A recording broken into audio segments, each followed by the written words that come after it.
Regarding stressors, a stressor, it is something that causes friction in the smooth functioning of a human being in any area or in any field.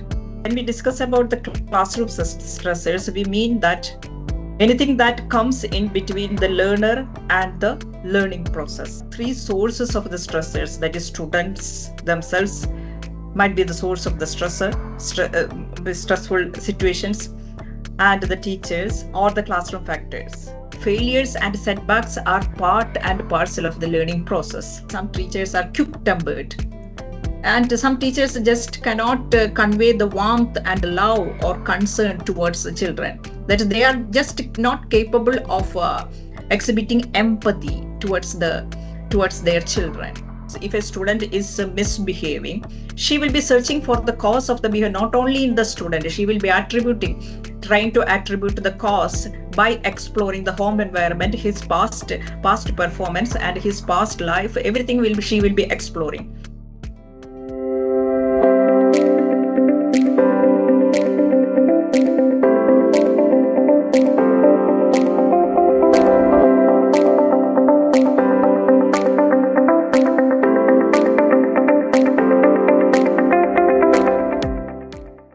Today's topic, it is about navigating classroom stressors, and we'll be discussing about strategies for enhancing learning. Navigating classroom stressors. A teacher's ability to navigate through classroom stressors depends upon mainly two things. That is, her ability to understand, or teacher must be well aware of what is a stressor. That is, what all stressors are there in this classroom, in his or her classroom. She must be capable of identifying it. And the second thing is her knowledge and understanding regarding how these stressors influence or affect the learning process, how it affect the quality of the learning, or this smooth functioning of brain of the student subjected to stressors, how it is being affected. So regarding stressors, a stressor, it is something that causes friction in the smooth functioning of a human being in any area or in any field. That is, when we discuss about the classroom stressors, we mean that anything that comes in between the learner and the learning process can be termed as classroom stressor. However insignificant it might be, however small it might be, whenever it is interfering with the smooth learning process of a student, we can term it as a stressor. Because as far as student is concerned, it is stressful to him or her. That is, student may feel strained or burdened in the presence of a stressor. So the first and foremost thought that comes to mind of each teacher is, what are the sources of these stressors? That is, we want to navigate through the stressors, means that we must know, where do these stressors come from?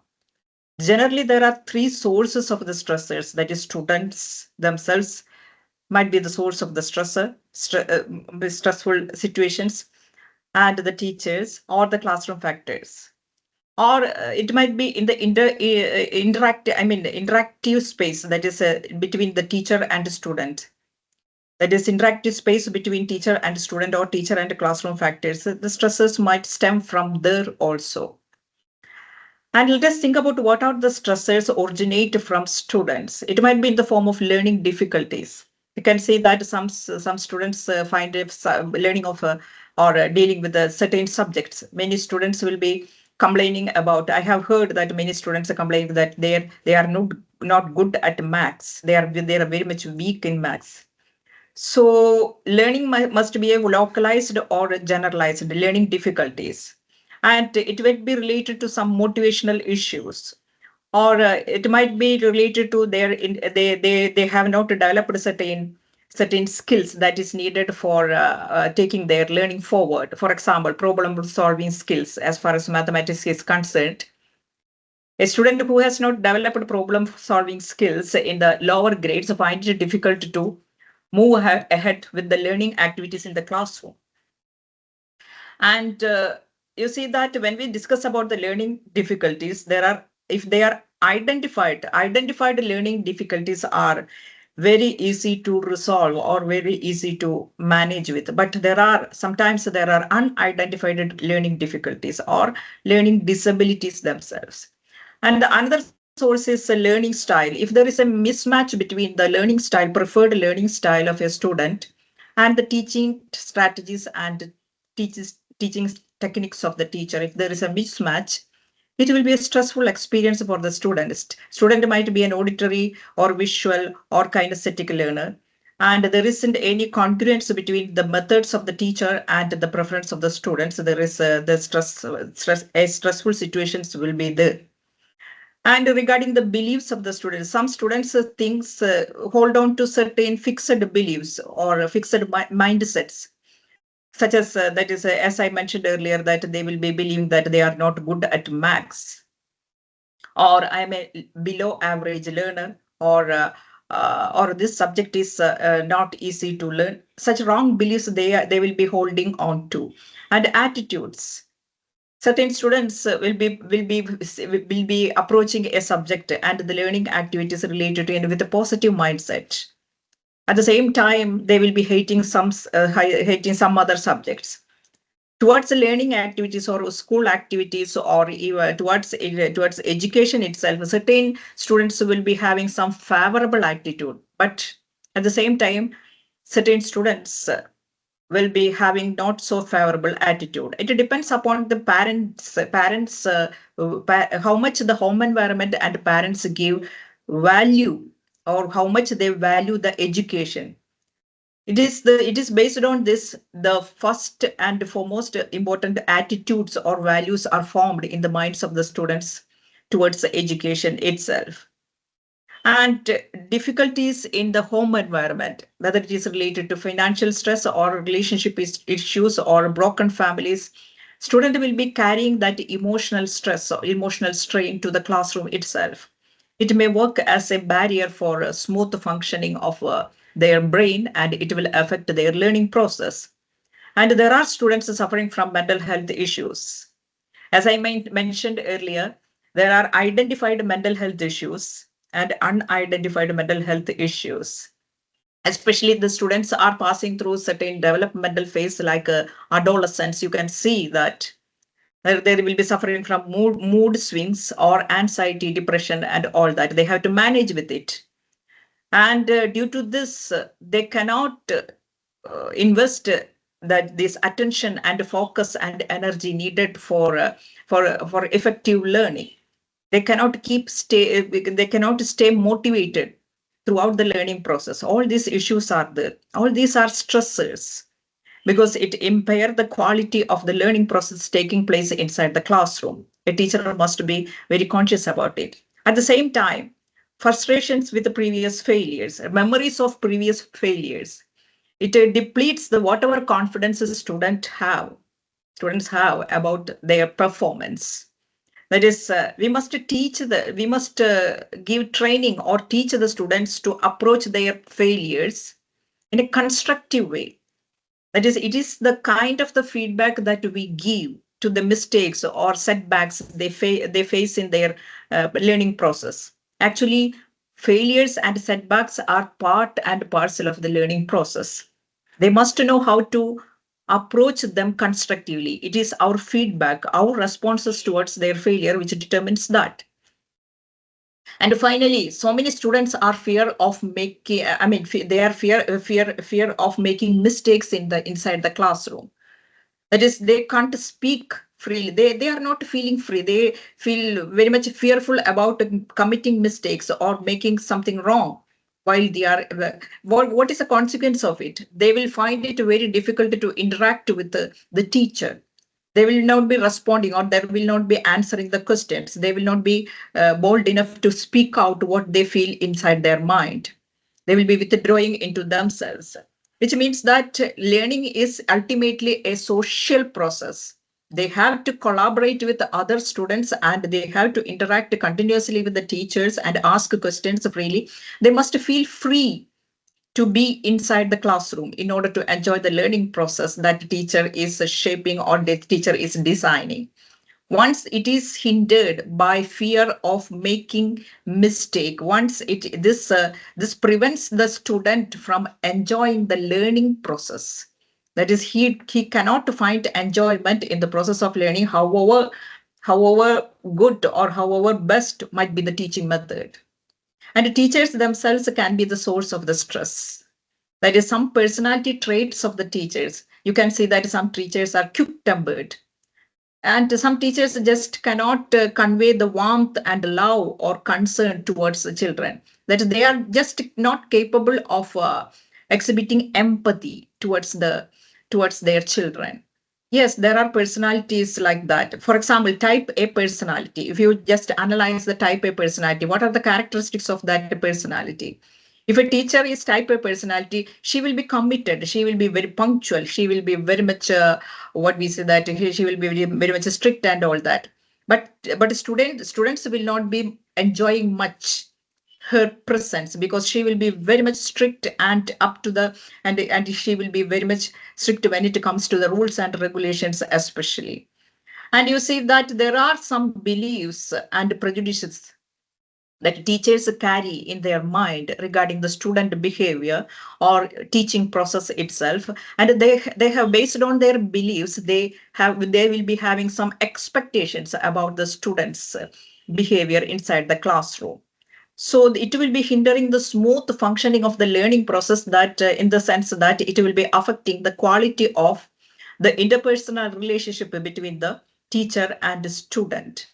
And fixed thoughts and lacks of flexibility. There will be so many teachers that they think that if a student behaves in an inappropriate manner, or student is not cooperating well, they will have certain fixed strategies to explain the student behavior and to respond to them. That is, they will not be checking for any alternatives. But an open-minded teacher will not be like that. An open-minded teacher will be searching for variety of explanations for a student behavior. That is, for example, if a student is misbehaving, she will be searching for the cause of the behavior, not only in the student, she will be trying to attribute the cause by exploring the home environment, his past performance and his past life. Everything she will be exploring. Then only she will be reaching at a conclusion. That's open-mindedness is needed in order to become efficient or effective in our profession. And student psychology. And student psychology, if a teacher does not know anything about the student psychology, when we speak about the student's psychology, it's a branch of science which is continuously evolving, actually. That is, it is very sensitive to the cultural and social changes. That is, how a student is going to behave inside the classroom depends upon the society or social changes, and cultural changes will bring forth considerable change in the student behavior and student psychological needs as well. So in order to understand student psychology, a teacher must keep updated regarding the findings in this the scientific research, as well as investigations in the student psychology. A teacher who is not updating himself or herself is likely to carry the old way of behaving, old way of thinking, old way of responding to the student who is coming year after year. This will cause some many hindrances. It might be perceivable with the naked eye, but the students will be suffering from it because of a certain mismatch between the expectations of the teacher and the interest of the students. And absence of holistic approach. Many teachers, due to this compartmentalization that we are having in our education system, if as a mac, just a minute.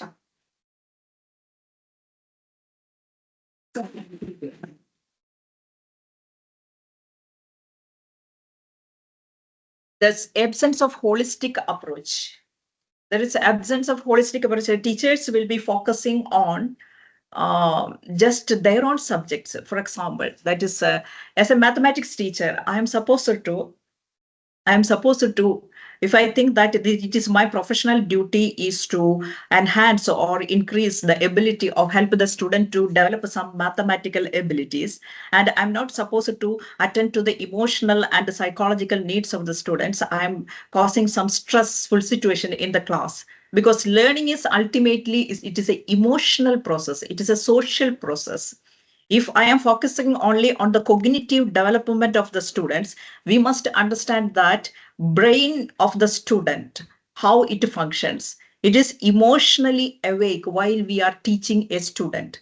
If we fail to connect with the emotional state, their emotional needs, emotional, their feelings, we are failing to connect with it, learning is not going to, how the student is feeling inside our classroom, how his emotions are working. We must be well aware of it while we are teaching.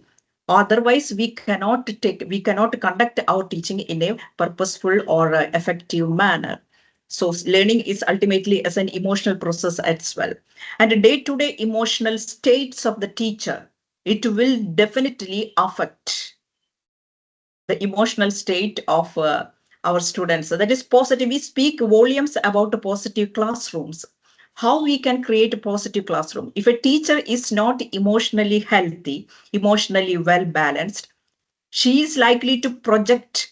For example, on a particular day, you are very much emotionally agitated, you are very much angry, that is something happened inside your home, and you are in a bad emotional state, you will automatically, knowingly or unknowingly, definitely you will be projecting it inside your classroom interactions with your students.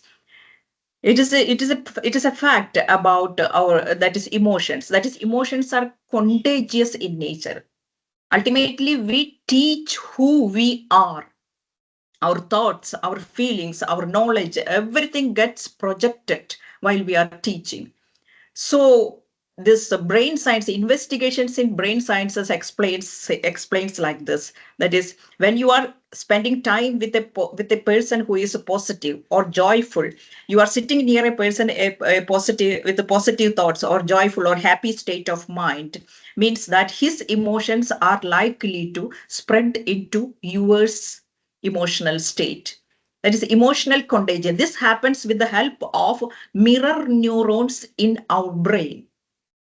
There is concrete evidence is there regarding the brain based explanation is there regarding the emotional contagion. That is, emotions are contagious in nature. So whatever mental state or how your feelings and emotions are, when you are standing in front of the stage, it will naturally get off get spread. I mean, that it will naturally it will naturally influence the emotional state of the students as well. We cannot deny this fact. And there are so many classroom factors. Do not think that these are exhaustive list regarding the student factors or teacher factors, whatever it might be. These are not exhaustive list. I'm just putting in front of you some important ones regarding the stressors. So classroom factors, boredom is the one of the many factors. That is, if the teaching process or teaching techniques and teaching strategies of a teacher are not novel, it fails to excite the curiosity of the student. That is, student does not find anything interest in what teacher is teaching, or he is not able to connect the information or the teaching from the teacher with his life. He can't connect anything. He can't see any connection between what teacher is teaching and his day-to-day living. Means that he is likely to feel bored. And boredom is a stressful state as far as a student is concerned. Because almost all students sit inside the classroom with a desire to learn. That means he wants to behave up to the according to the expectations of the teacher. But once he is bored, he is not able to. He is not able to pay attention to what teacher is saying, and he is not able to engage in the activities, learning activities as teacher expects. Means that it is a stressful state for the student. He feel low compared to other people, compared to other students. And there is time scheduling. In certain schools, I can see that the learning hour, that is 1 hour, continuous 1 hour is meant for teaching a particular subject, means that 1 hour for mathematics. So for example, in our school, I'm teaching in 12th standard, and 1 hour is set for mathematics, means that the scientific investigations, or there is scientific proof that a student cannot pay attention to a particular subject not more than 20 or 25 minutes. After that, it is quite natural that a student will lose his focus. So what we can do in order to stay his, in order to maintain, to help him to maintain his attention inside the classroom, is we have to mix the activities, learning activities. That is we have to mix up with the visual strategies or auditory strategies, or that is we must make a space for the students to indulge or involve in a that is physical movement. There is some space for physical movement. That is, teaching and learning activities must be designed in that way. That is, time scheduling it is something that cause a lot of stress to the students. And you see that relationship with the teacher, that is how the student views the teacher, how what is his or her opinion or attitude towards the teacher. It gets reflected in his attitude, or his approach towards the subject as well. That is, relationship with, that is why we say that learning is fundamentally a social process. So if the student shares a good relationship with the teacher, and he enjoys the presence of the teacher, he is likely to develop a liking for that subject. This is a common thing that we notice inside the classroom. So this relationship with the teacher and relationship with the peers themselves, that is, he must be capable of enjoying the relationship with the others in order to feel a positive mental state, a positive emotional state inside the classroom. And it is essential that a student emotional state must be a joyful or happy mood, must be there in the mind of the students in order for the learning to happen. And this is the question that we must be capable of answering. Each teacher must be capable of answering how a stressful incident or stressful experience influence the brain functioning of the student. That is, we must know that in order to explain this question, let me introduce the functioning of the brain, at least the anatomy of brain, in a simple way. That is, you can see that green region, that is, it is called the cortical region of the brain. That is, it is named as prefrontal cortex. It is the region of the brain where all the learning activities are taking place, all the executive functions related to learning, whether it is problem solving, whether it is analyzing, whether it is recalling, whether it is decision making, whatever it might be, all the executive function is happening in this region of the brain. And there are lower regions of the brain, that is blue region of the brain, it is the emotional brain. And the red region of the brain, it deals with our survival mechanism. That is, this lower region of the brain will be activated when you are emotionally aroused, or when your survival is threatened. That is, when these lower region of the brain are aroused in an excited state, means that you will be either in three mode. You will be in fighting mode, or you will want to flew from the situation, or you will be freezed mode, fight, flight, or freeze. Just think about your day-to-day experience when you are very much, and when this lower brain regions are aroused or in an excited state, the upper region, that is prefrontal cortex, will be laid dormant. It will not function properly. You just think about your day-to-day experience when you are highly emotionally aroused. That is, if you are so much in a angry, you are you are in an agitated state, or you are deeply in love with somebody. That is, you are emotionally aroused state means that you will not be able to take rational decisions with your brain. Am I correct? Yes. So what I wanted to say is that when you are stressed, lower regions of the brain will be active and upper regions of the brain will be dormant. And learning is taking place in the upper regions of the brain. This is the dissection of limbic system, and you will, if you are interested, you may go deeper into it. I would like to introduce another thing. What is very much pertinent for a teacher, teaching professional. That is, there is a small area called the reticular activating system in our brain, my dear friends. And this is it. That is, you can see in the last presentation as well, I showed this picture in front for you. That is, you can see that there is a blue stick-like portion. It is termed as reticular formation. And what is the function of this brain region? This reticular formation will not allow all the sensory information coming from the five sense organs. They will not allow all the sensory information to cross through it. It will be filtering out certain informations or sensory messages. Only those messages which are relevant to the student, only those messages which are curious, which are novel, or which contains something to excite the students, will cross through reticular formation. And if the message crossed to the reticular formation, it will fall into another filter, that is affective filter, which is termed as amygdala. Amygdala is situated in the emotional brain, and all the information must pass through the amygdala. And amygdala will be weighing the emotional content of the message coming to it.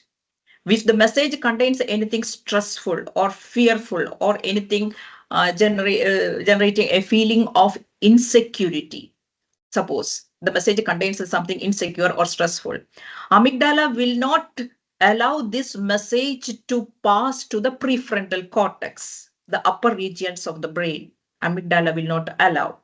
Instead, amygdala will be sending the signal to the lower regions of the brain and preparing the entire system of the student to either to fight or flight or freeze.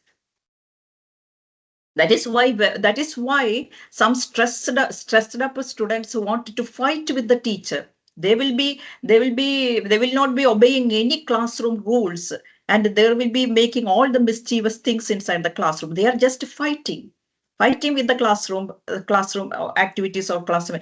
And you see that certain students want to escape from the classroom. Yes, they are stressed out and they want to escape. That is why some students do not like to come to the school. That is, they want to flee from the situation. And certain students, they will sit like freezed. They will be very much freezed. They will be sitting inside the classroom, but they will not be engaging any learning activities. Their involvement will be very, very, very low. So once the image, that is this amygdala literally acts like a fork in the road. Let me explain it with a picture. That is messages or information from the sensory organs or from the teacher. It passes through the reticular activating systems. Only those messages which are relevant to the student will get passed through this filter, and it will fall on amygdala, that is affective filter.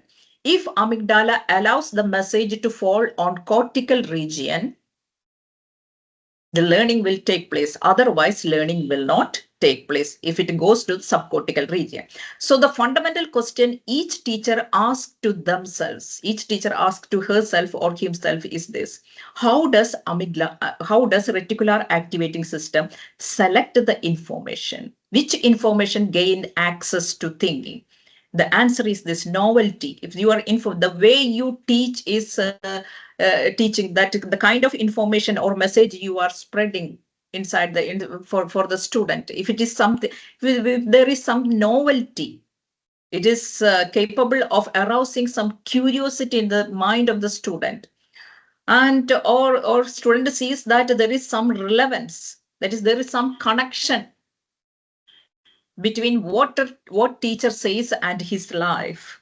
For example, teacher is explaining about a projectile motion. She mentions about the moving of the cricket ball. Suddenly, the student catches attention. That is, student that is, student focuses on the teacher. That is, there is some relevance. There is connection. Some connection is there with his life. What teacher is explaining. And studies say that you can pay attention to certain things inside the classroom. That is a certain, that is, a teacher is standing in a position that is from beginning to end. The teacher is not moving inside the classroom. It is likely to create boredom. That is, it is likely to create monotony in the class. That is, we must move around.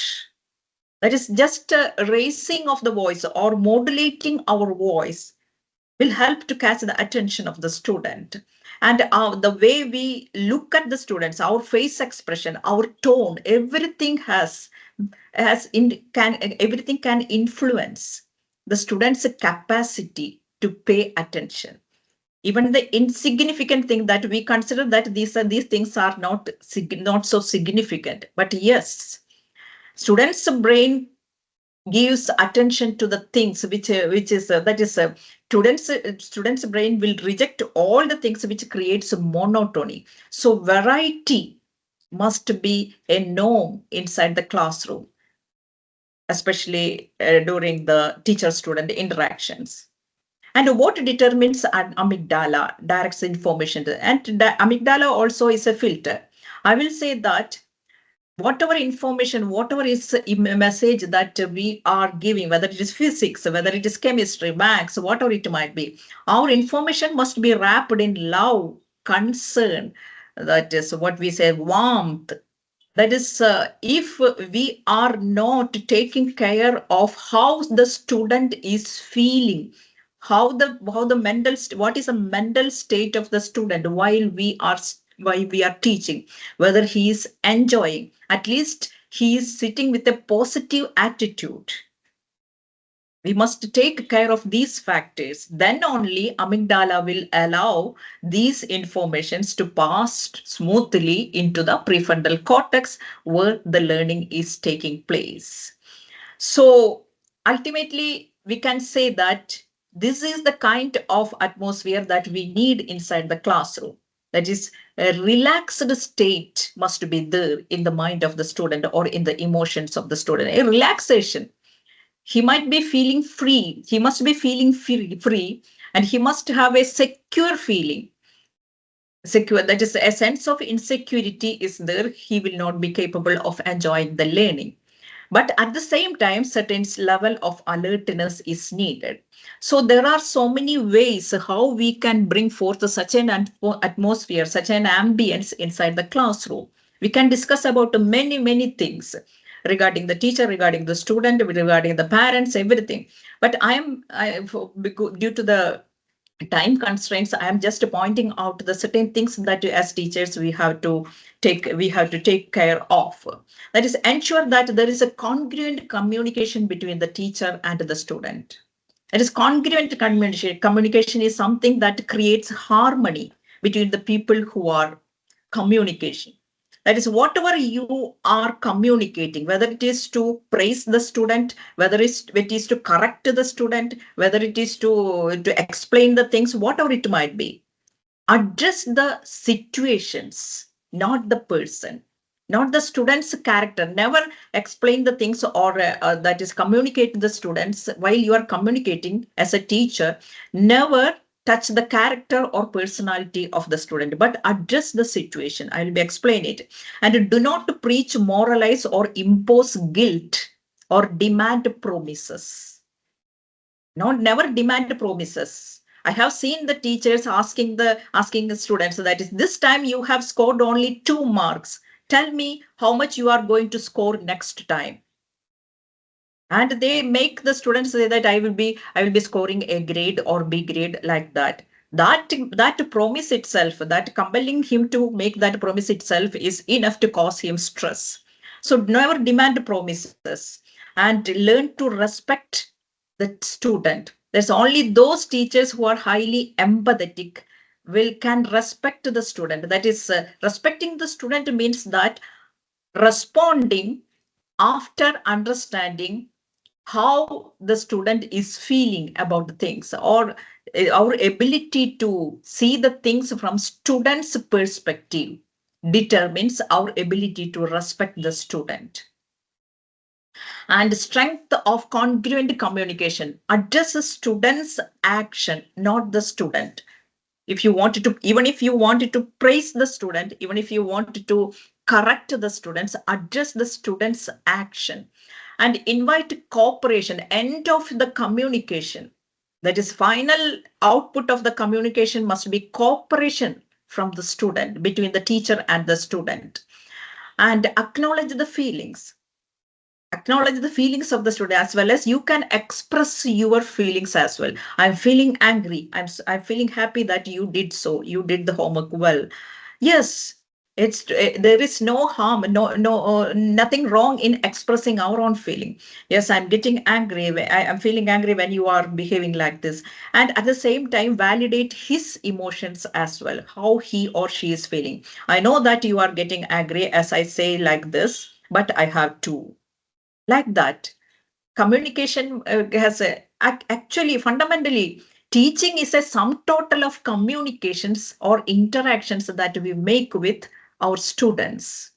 And even the minute aspects of the communication, both the verbal and non-verbal aspects of the communication, must be taken care of with meticulousness in order to make it congruent one. And congruent communication uses brevity and express anger appropriately. Let me explain one or two examples. For example, a child spills paint. What will be your reaction? Incongruent communication will be like this: you are so clumsy. Why are you so careless? The term careless or word carelessness is something that we teachers use profusely. That is, you are so careless that you made this mistake, especially mathematics teachers. You are making so many careless mistakes. Why? Pay attention to these steps that you are doing in mathematics. This is the kind of communication. But we never explain the student how you can solve the problem without making any careless mistakes. What you have to do in order to eliminate this careless mistakes, what you must take care of in your learning habits, in your day-to-day, that is studying, what things must be taken care of. But a congruent communication might be like this: oh, I see the paint spilled, we need water and rag. And another situation, forgot to return his book to library. A student always forgets to return to his book to library. This is the incongruent communication. You are so irresponsible, you always procrastinate, and you forget, you are very much absent-minded and all like that. We are speaking to the student, his personality, his character. We are mentioning this in our communication. No, you just refer to the action. That is, you have forgotten the book. Your book needs to be returned returned to the library. It's overdue. If you forget further, that is, tomorrow, if you are not bringing the book, I have to impose some pen. I mean, you have to. I will be charging some fine, and because I have no other option. And you can implement it also. So explain the activity, or while communicating, focus on the action or the situation rather than the person. This is the basic principle of congruent communication. And the same is the case with, there is another example also, that is, everybody, entire class, the students in the classroom, entire class has entered into the lab. Two girls are playing or cracking jokes. What we teachers, we are likely to yell, what are you doing? All the students have entered into the lab and both of you are staying there. It is quite natural, but we have to change such kinds of communication and ensure the congruent, that every communication, that episodes end up in congruence, not in incongruence.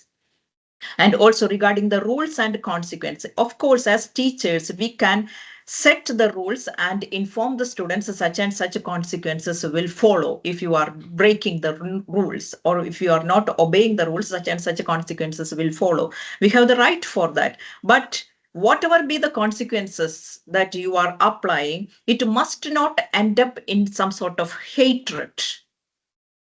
This is the only condition.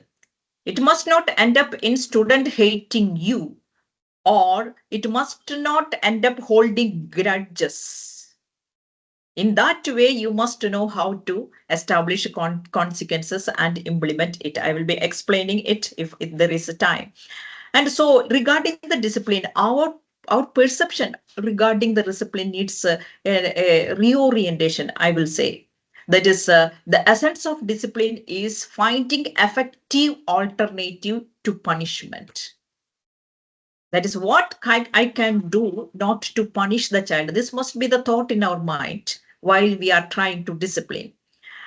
Once you punish the child means that we are making him uneducable. That is, when you punish the child, you think that he will be changing his ways and thinking or behaving. No, it's not. Beyond that, his emotional state will be hurt.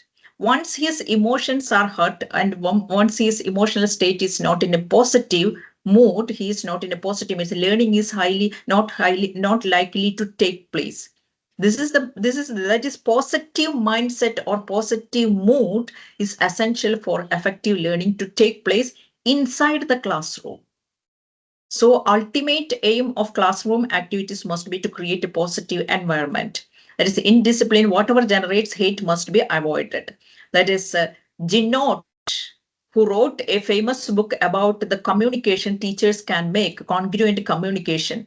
It is his idea, Jeny, his lessons, his books are very famous. He says that we can discipline the students with the love, warmth, and patient action on the part of the teacher. We can, if the teacher is trying these methods of loving warmth, and we can discipline the teachers. And finally, effective teachers invite cooperation from their students. That is, invite cooperation from the students by describing the situations and indicate what needs to be done. They do not dictate to the students or boss them around, which are acts to provoke resistance. And finally, this is a message I wanted to give you, that Schulman mentions 7 kinds of knowledge a teacher must have: knowledge of content, knowledge of pedagogy, and educational philosophies, theories, curriculum, educational system, knowledge of the students, and knowledge of the students. And when we speak about the knowledge about the students, it is not restricted to student psychology. That is, we collect data about the student, we explore his background, family background, and what are his interests and his aptitude, attitude, everything. But knowledge of the student will be complete if you know how the brain of the student functions. And we must know there are brain based learning principles. We must have some understanding regarding it. Then only our knowledge regarding the student will be complete. In this 21st century, the brain sciences, neuroscientific facts are there regarding how learning take place, in what all condition, under what all conditions, in what all circumstance, the learning is likely to take place in an optimal fashion. And we must have a real, that is right understanding, good understanding about these facts. So classroom decisions the teachers make are mainly dependent upon knowledge. What we know about the student decides our decisions regarding our behavior, attitude, or and ultimately our interactions with the student. Everything is determined by our knowledge about the student. Keep updating it. And self-awareness. As teachers, we must be aware of our own self, professional self. At the same time, we must be capable of inculcating or this quality, that's becoming aware of in the students as well. There are so many methods that we can teach the students to grow in self-aware. That is, self-awareness is a life skill that is needed in order to be successful in any area, and academics is not an exception. That is, the student who is self-aware can navigate through the difficulties of learning, or that is, navigate through the learning process or academic life gracefully. And patience, this is something that both parties needed. Teacher must have patience enough, patient enough, and at the same time students also should have this. You must know how to inculcate this quality in the growing students. And compassionate, all these things we must know. We must be very, very cautious, or we must give importance all to these things in order to inculcate in not only in student or in ourselves as well.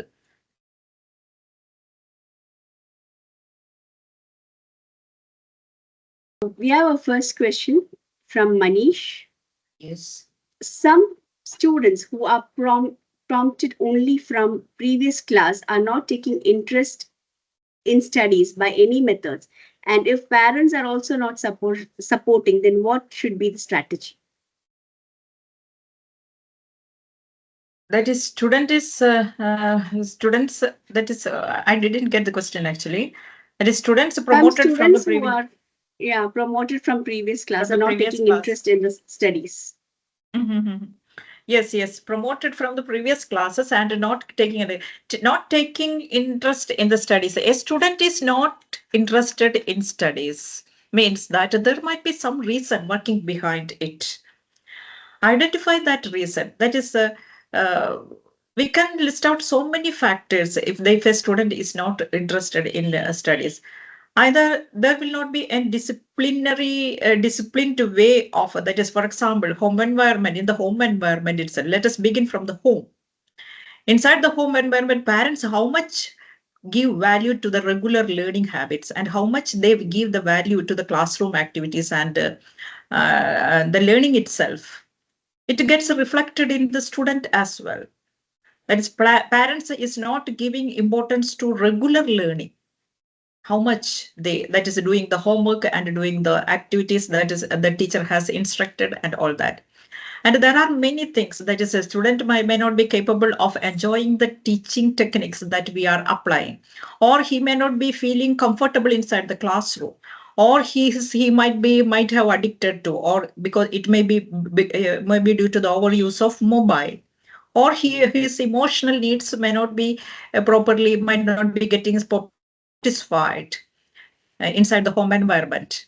Or he might be looking forward to, that is, once psychological needs are not satisfied. Suppose psychological needs or emotional needs are satisfied for a student, there is no opportunity. Enriching environment is not there inside the home, and he's struggling for that. Means that when we say physics, chemistry, maths, it is just quite likely, it is very quite normal that he cannot enjoy, he cannot give attention to things like that, because his psyche is yearning for something else. So if you are really interested or committed to the cause, that is, you want to see the student learning, you just explore all the factors, whether maybe due to what is a missing thing. That is, we must be capable of identifying what is preventing him from that is this studying, that is a habit of he is not entering into the mainstream as we expect. Identify the cause, I will say, and decide the appropriate strategies. This is what we can do, nothing else. Is that so? But definitely there will be some causes. Our expertise would be in identifying it and helping him to come out of this what is obstructing, I mean, what is impairing, and what is causing, what is preventing him from learning. This is the only method, I think. Is there Thank you, ma'am. anybody? Yes, yes. Yeah. Yeah. Our next question is from Professor Karan Das Gupta. Most often, the blame for poor academic performance is put on students. But your presentation shows teachers may also play an important role in creating stressors in classroom. How can we know who is creating the stressors? How will the school leadership and parents know about it? Mhm. Yes, how who is great? A classroom cannot always be perfect in terms of classroom stressors. I'm speaking. It cannot be perfect one. That is 100% stress-free classroom will not be there. Somebody somewhere, whether either the student, or either the teacher, either the classroom factors will be creating some sort of stress here and there. But we must focus on ameliorating or making better the classroom environment. Our focus must be that. That is, as our my awareness about the stressors. For example, anybody sitting in front of me might not be quite aware of these stressors. Such and such stressors are possible inside the classroom. But once I listened to it, once I learned about the possible stressors, and the next day, as a teacher, I enter into the classroom, I will be paying attention to that. Tomorrow onwards, I knew that such and such stressors are possible. This will be preventing the student from a smooth learning. Is they are not capable of experiencing a smooth learning process due to the presence of such and such things. So I will start focusing, or I'll be my awareness regarding the presence of the stressors will increase. And naturally, if I am very much committed and dedicated to my profession, I will find some ways to eliminate the influence of these stressors little by little. It might be a day-to-day process actually. So ultimately, it's not like that teachers as persons. Of course, I am entering into my classroom at least 220 days in an academic year. In all these days, my mental state, or in all these days, in the way I interact with the student, might be causing some sort of stress to the students. It's a quite natural thing. But our professional evolvement must happen. That is, we must be capable of elevating ourselves in terms of our performance, in terms of our quality of relationship with the students. It's an ongoing process, eliminating the stressors in the classroom. Because the list of stressors I gave you, it is not exhaustive. New things may enter, which may cause stress to the student. That is, it must be a professional routine from our side. That is to ameliorate the classroom environment, make it more and more positive and more enjoyable for the students. To that end, we must be well aware of what is preventing the student from enjoying the learning situation. This is what we can do. Thank you, Yes, ma'am. I think I We have answered your another question. question from Rajni Kumar. Ranjini Kumar. What is the Yes. impact of eye contact? Eye contact. What is the impact of eye contact? Yes, yes. When we are speaking, when we look at the face of a person and look into his eyes, what is that? That is there is an exchange of emotions will be there. That is, when we look into the eyes of a student or eyes of a person, we are more receptive to the mental state. That is, we are no more capable of understanding what kind of mental state the person is. And there are so many explanations in the psychology that when we communicate to the student or whatever it may, when communicate to other person looking into the eyes, it is a trust building mechanism. I mean, the trust that the person is likely to feel in your presence is likely to be heightened, or higher level of trust they will be feeling about you. And it's good if you can. That is, whenever you interact with your student, you are capable of looking into the eyes of the student. That's a good thing. Yeah. Thank you, ma'am, for that. Yes. Yeah, I can see Dr. Anas has raised his hands. Dr. Anas, can you unmute yourself and ask a question, please? Yeah, good afternoon, ma'am. It's a very good session. Good evening. Thank you, sir. Thank you, sir. What I can add is like, like for a child, this is the second home, the school. So the teacher is Yeah. like a mom only. So she should identify some of the problems which the child is suffering from, like some health Mm. issues, so that she can compare with other students also, like how the health is going, getting height, weight, all those things. And she can Yes. inform the parents. Like most of the time, even parents, like they are not that much worried. So you can tell during the open house and or like meeting, you can tell the parents this child is not growing well, not the same like the other students, Yes. some Yes. anemia, or maybe lack of sleep at home. So at least children they should sleep 8 to 10 hours nicely. Then only they can Yes. be Yes. attentive in the class. Then take them out for some sunlight exposure. Vitamin D3 deficiency can cause some tiredness, Yes. and maybe not adequate breakfast in the morning. So that can be checked and informed. So like these small things like which a teacher can help out to improve the child's and iron supplement is very important. So if Yes. iron is very less, like attention will be deficient. So I think many teachers are listening to me, so they can carry this message to the parents and help our students to do well. Even zinc is a very good nutrient mineral which is needed for study. Then DHA is also very important. So if you can correct with some DHA, multivitamins, and zinc and iron, most of our students will come out and they'll be brighter. And some sunlight with vitamin D3 also. Thank you, ma'am. Definitely, sir. Very good, sir. Yes, it is true that our diet and sleep patterns determines our stress level. That is our ability to manage the stress situations and everything. So, as a doctor said, it's very true. That is, we must pay attention to what kind of lifestyle is for students are following with regard to diet, exercise, and sleep as well. Yes, yes. Thank you, sir. Thank you so Thank much. you. Thank you, sir, and thank you, ma'am, for that. We have another question from Bindu TM. In spite of being compassionate, sometimes few students take advantage of it. What is to be done in such a situation? Yes, a teacher is compassionate means that we are not all, that is, compassion is not the only emotion that we are sharing with the student. That is, and think that compassion is not the only thing that we are catering to the student. I mean, or that is, we are making a part of our interaction. I think that we must be capable of making a right kind of balance between being compassionate, being that is, we can give instructions, we can even demand that is such and such things you have to do like that and all that.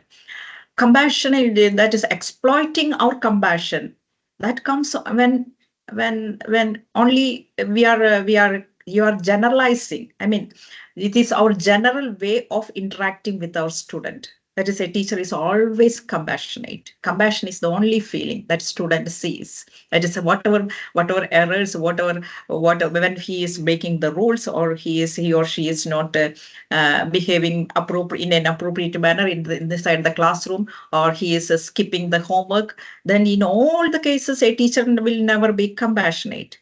He will be he she Teacher will be trying to explain the things out. That is, this kind of expectations are there about your performance, and this kind of expectations are there about your day-to-day behavior. So compassion is only something with which we wrap our information, or wrap our what we say, that interaction, compassion, warmth, all the interactions, whether we are communicating the subject matter, whether we are making a normal conversation, whether we are explaining about a discussion. I mean, explaining about the disciplining or behavior inside the classroom, whether we are discussing about the rules and regulations of the school or classroom. We must all wrap all this information that we are giving to the students in compassion, love, warmth. That must be the way. Then they will not exploit it, I think. Uh, if Thank you, ma'am. compassion is, yes, I think we Yes. must approach these characteristics, that is these things, that like compassion, warmth, and love, like that, as a profession, as a professional, we must think like that. Okay, I think I answered your question. Yes. Anything Ma'am, there's else? another question from Vijay Lakshmi. Some special children might be there in the classroom. When we find out and try to inform to the parents, they won't accept it. So how can we handle it? Example, the child will be in grade 5. Even they cannot memorize the alphabet. So what to do? One of the major mistakes teachers commit is this, that is, we communicate to the parents or we contact the parents only when there is something that is unacceptable is happening from the child. Our communication with the parents must happen on a regular basis. That is, if, in my case, let me explain from my side. That is in my professional life. That is, I have class charge, and there are 60 students in my class. And how can I communicate with the parents of the 60 students? It's a professional routine for me. That is, I just call to 2 students on a daily basis, and I talk with the parents. And when the parents take the phone at the other end, I just tell the parent, that is, I just called to know what is happening inside the home environment. And I will not be speaking much about academics. I will be asking about what the student is doing inside the home, what are his interests, what did he do during the holidays, and what at home. And yes, of course, we will be discussing about the academics as well. But if this we make it as a routine, professional routine, that is talking to the parent at least once in a month. That is, if I talk to the parent, 2 parents per day, within a month I would have talked to the or discussed with the parents, all the parents inside my classroom. So we first of all we have to create a bonding with the parent. That is, parents must be capable of feeling a trust towards us teachers. There must be a constant connection between the teachers and parents, at least through the phone, I will say. Then one day we are saying that this boy, there's Anwar, for example, Anwar is behaving like this. I don't know why, what happened. So before giving a complaint or before giving a report about the student, I would have made so many communications before. So parents have that space for taking to trust what we are saying. All on a sudden, you call the parent and tell that your student, sorry, your child is not have done all this thing and he is not doing his homework and he's behaving like this. It is not going to be digested by any parent. So convincing the parent regarding our difficulties dealing with a particular student, it must be an ongoing process. It must not be, it cannot be done suddenly. This is what I wanted to say. So the right kind of collaboration between the parents and teachers. It must be a part and parcel of our professional day-to-day activities. That is key. We must keep in touch with the parent from the beginning of the academic year itself. So I think it will be easier to convince the parent regarding the difficulties. For example, then the parents might have something to add to the difficulty. That our dilemma. That is, we can find better solutions for the situations. I think. I think I answered. Thank you, ma'am. Yeah, thank you, ma'am, for that. There's another question from Josie Worky. Can we treat each student with dignity and respect? Democracy? And can we encourage students to ask questions or share their thoughts? Encourage students to ask questions. Yes, definitely. We can keep any student with dignity and respect, and we must. Otherwise, students are not going to listen to you, and they will block you out from their mind. They will be coming to the school and sitting inside the classroom, but you will know we as a person, as a teacher, there will not be any space in his mind. Especially students in the growing phase, they have a deep psychological need. That is, it is for need for autonomy. And for autonomy means that he wants to lead his life in his own way. He wants to be respected by others. He don't want to. He will not allow anybody to hurt his self-esteem. All these are serious psychological need which must be satisfied by the environmental factors. And if we are not able to respect the child's feelings and his needs, means that we are not professionally fit.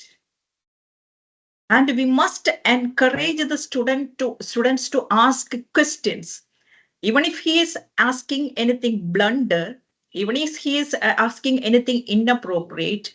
That drive for, or that what we say, that urge for asking the questions must not be hurt. If he asks the wrong question, we can first appreciate that he was willing to ask. This mentality for asking the questions must be encouraged and appreciated. After that, we can point out the wrong thing, that wrong factor, or what is wrong in that, the framing of questions, or what is something that wrong. We can point it out. But that basic tendency to question, it should not be hurt at any cost, because only a questioning mind can experience deep learning. That is, if a student wanted to explore things, if a student wanted to go deeper into the whatever things he or she is learning, questioning mind is the fundamental thing a student needs for that. Once you hurt it, we are doing something injustice to our own profession. So questioning mentality should be appreciated at any cost. But you can give some guidance in that questioning habit. I mean, questioning ways. You can give proper guidance for that. With much patience and with much care, you can reveal to him that such and such questions can be asked in such and such a way. That is, some students do not know how to ask the questions. That is, you can add some politeness. That is, politely you can ask politely. You can use such and such words while questioning. But I appreciate that you asked this question. At any cost, you must encourage that questioning mentality. That's it. Thank you, ma'am, for that. Yeah, we have another question from Kavita Nair. How to improve effective learning for slow learners? Yes, effective learning for slowness in learning. I will say it is a learning difficulty. Slow learning comes that, and there might be biological factors, or there might be emotional factors, or there might be something related to the previous learning. That is, the student might not have developed fundamental skills for dealing with that subject. For example, basics in mathematics, a student have not mastered well. Suppose his or her learning will be slowed down automatically, or the student's focusing capacity, that is capacity to concentrate, has reduced. It means that her learning will be slowed down automatically. So in the case of slow learning as well, there will be some reasons. Perhaps it might be biological, that is something related to her brain functioning, or something related to, that is biological, and abnormalities might be there. That is, slow learners are there, but patience is needed in that case. First, you diagnose what is the cause behind slow learning. Then we can design the strategies that will ultimately help the student. Thank you, ma'am, for Yes. that. We have Vantana who has raised her hand. Vantana, can you please unmute yourself and ask the question?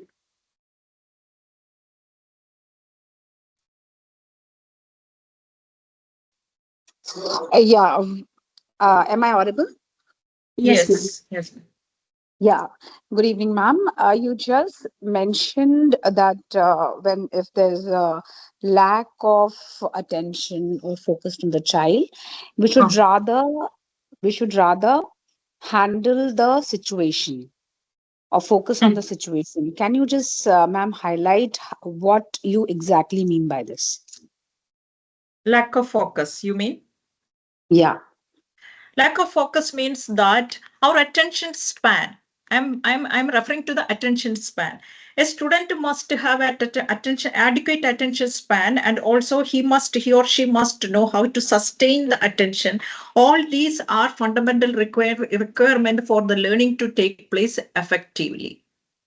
Is that it's a fact, or is it a truth, Vandana ma'am? Uh, yeah, Because actually, shifting of actually, attention.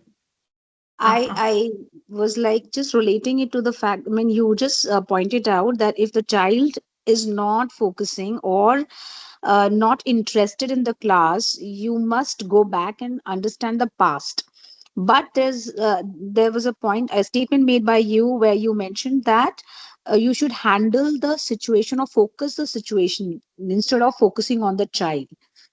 I was a little, it was not clear to me. If you can just give me some ways or what exactly you meant by it. Yes. Focus on the situation rather than on the child. Yeah, Yes. yeah. Let me explain it with an example. That is, a student is skipping the homework. Student is skipping the homework. You can call the student as lazy and irresponsible. Your response is like that. You label the student. That is, you are lazy, you are irresponsible. That is one way of responding to this not doing homework. That is, we are focusing on the student's habit, that is student's personality. We are accusing, you are irresponsible, you are lazy. Instead of that, I can ask the student, you are not doing the homework. I'm observing it, I have seen it 2 or 3 times. Explain to me why you are not doing it so that I can help you. I must see that that all other students are coming to this classroom doing their work and only you are coming. So how I want to see how I can help you. In this way, we approach this means that we are referring to or we are focusing on the situation or on the behavior of the student. It is we are not focusing on the student. We are not labeling or we are not accusing the student. We are accusing the action he is doing. So in our communication, we must refer to the action or behavior the student is exhibiting. Never blame the student. I mean, in this way, that is, you are irresponsible, you are lazy, you are good for nothing. You are you are not going to reach anywhere in your future. These are the common ways that is that the teachers hurt the students. That is myself. I have so many teachers who have told me during my high school classes, you are not going to reach anywhere. They used to curse me actually, but I have no, now I have reached here. So that kind of, I still remember that I had some hatred towards that teacher who told me. That is, that kind of a conversation or communication will create some hatredness or insecurity. All these are classrooms, function as a classroom stressors. He will start hating the teacher means that he ultimately, eventually he will start hating the subject as well. And it is not going to solve the problem. If you call the student lazy, irresponsible, it will not, it will never solve his habit of not doing homework. In many cases, like it is like that. Labeling or accusing the person is not going to change the person, but you deal with the behavior or situation he is in and try to correct, that is try to correct the that what is needed to be corrected. We find it out and deal with it. That is the way. I think that you got my point. Yes, yes. Thank you. Yes, Thank you, yes, ma'am. I yes, got it. yes. Good. Anything else, Thank you, ma'am, please? for that. I'd Uh-huh. seen that Jiva had raised her hand. Would you like to ask a question, Jiva? Are you there?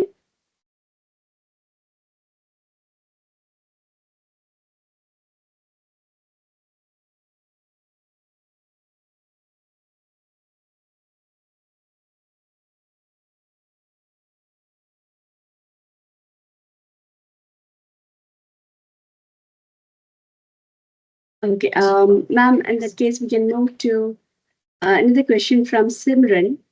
When we create a good relationship with students, some students become over friendly with the teacher, and how to get to this.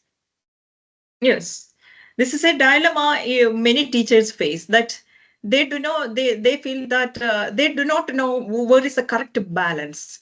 That is, as teachers, we have to make a disciplined approach towards the learning activities and all that. Sometimes where should be the boundary of the friendliness that we make with the students? That's a something that we gets confused often. That is, friendliness, is it likely to spoil the student? This is a question that arises in the minds of the teachers. But I would say that your friendliness, that is, your friendliness need not to mix with the learning activities or teaching moments. That is, while you are teaching, you can set your standards. That is, you can explain to the students what are your expectations, what you are supposed to, as students, what you are supposed to do inside the classroom. I mean, I'm going to you are dealing with this particular topic, and you must say that such and such things you must do. For example, I ask the students to learn, come to the classroom with the learning a set of formulas. I told the students that you have to learn all these formulas, then only I can explain what is differentiation, as I'm going to deal with the topic differentiation in mathematics. If you do not learn the formulas, you will not understand what I am going to explain regarding many problems. Because in differentiation, it is like that. It is a formula which gives the entire knowledge regarding the many steps in the in the problem solving. That is, student write the problem, and they write the next step, and the next step, what is it? It will be given, or it will get from the formula. That is, formula will be saying what is the next step. There are so many things in the differentiation topic like that. That is, I say that if you do not come without study, if you come without studying the formula, I will not allow you sit inside the classroom. And it is not going to hurt our friendship, because I have explained why am I doing this. You have to learn it, otherwise you are not going to understand what I am going to explain about these differentiation problems, all that. That is why, and I told the students, do not take it as a punishment. I want to see everybody, every one of you, with the formula in your brain. This is just, it's just because of that. So if you come and we come to the classroom without learning the formula, I will make you stand there. I will not do anything. I'm not going to hit you. I'm not going to punish you. I'm not going to do anything. I will let you stand there near the wall. And once you have learned, you can come and sit here. Hmm. And I have clearly explained why am I doing this, because I expect you to learn the formula. So it is not going to this way of demanding things, or this way of being strict to them. It's not going to hurt the friendliness. Even if yes, I made the two or three students, made them stand there, and they learned the formula, and I allowed them to sit here. So we have to create right balance between the friendliness and disciplining, or the demands that we are making to the students. Eventually, that is, it will take time to recognize what is the right balance and all that. So be patient and consistent. You'll succeed, I'm sure.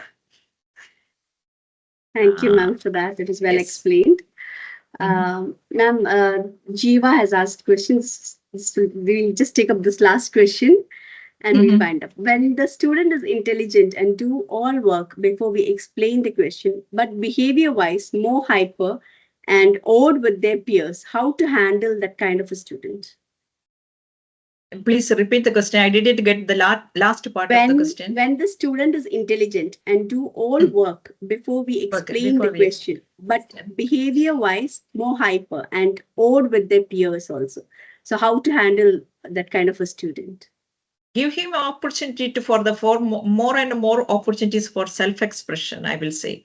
That is, ask him to come near the blackboard and ask him to do some work on the blackboard, and ask him to teach other students who are a little bit backward, and all these things you can give him. I mean, that is a give much more opportunities for self expression. That is what he needed. I think that it is because of this he is hyperactive. He wanted to express himself, what he has, because need for competence, it is a basic psychological need, strong psychological need. He wanted, that is all of us, even you and me, want to prove to the world, I can do this, I can do this. I'm sitting in front of you because I have this basic psychological need, that is need for competence. I want to prove to myself and to the world that is I can help you, I can do such and such things. So give some opportunities for him, so that it will satiate his need to express himself. Self expression he needs, I think it will help.